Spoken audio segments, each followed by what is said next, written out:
यदि आप हमारे चैनल के सभी गाने को पसंद करते हैं तो डीडी प्रोडक्शन हाउस के यूट्यूब चैनल को लाल बटन दबा के सब्सक्राइब करें और घंटी के निशान को जरूर दबाएं। Presented by DD production house सकरी।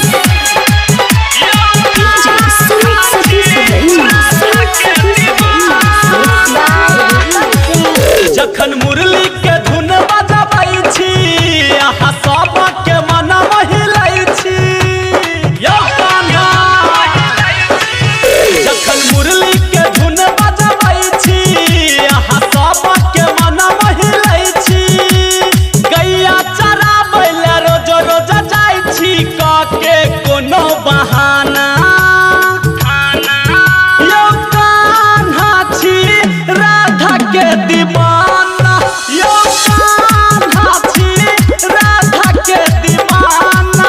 यौ कान्हा छी राधा के दीवाना। Presented by DD production house Sakri.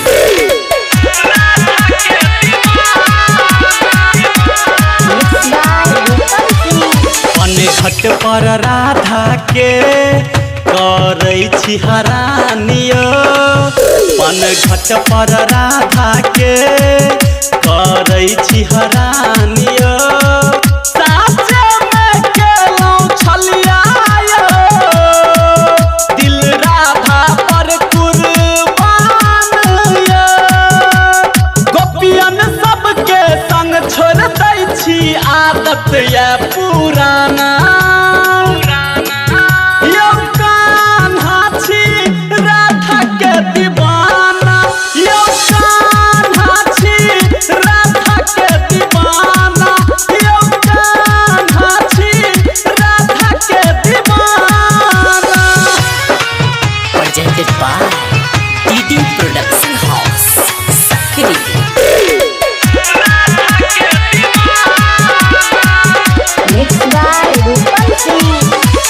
Raghav रूपम यो किया तंग करै छिया।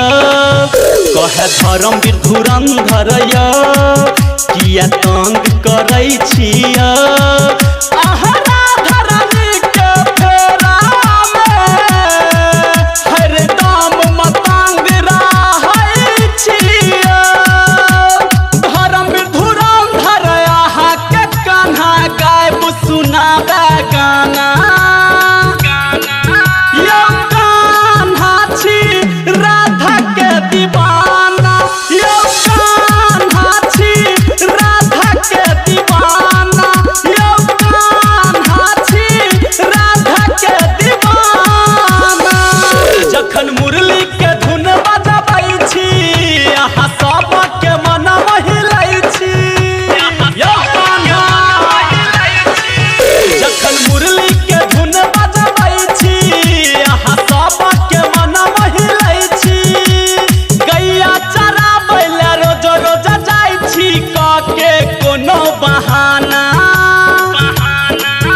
यौ कान्हा छी राधा के दीवाना। यौ कान्हा छी राधा के दीवाना। यौ कान्हा छी राधा के दीवाना। Recording by DD production house Sakri 97 084 45 722।